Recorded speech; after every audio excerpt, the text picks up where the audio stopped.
Well, a Duluth man will spend almost 11 years in prison after a crime spree in Duluth's Hillside neighborhood.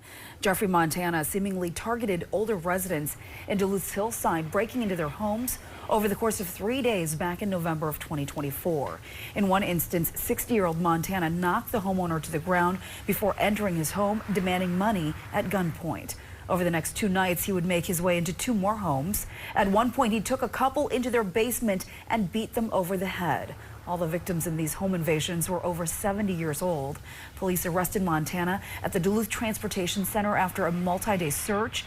He pleaded guilty in December. A judge sentenced him to almost 11 years this week.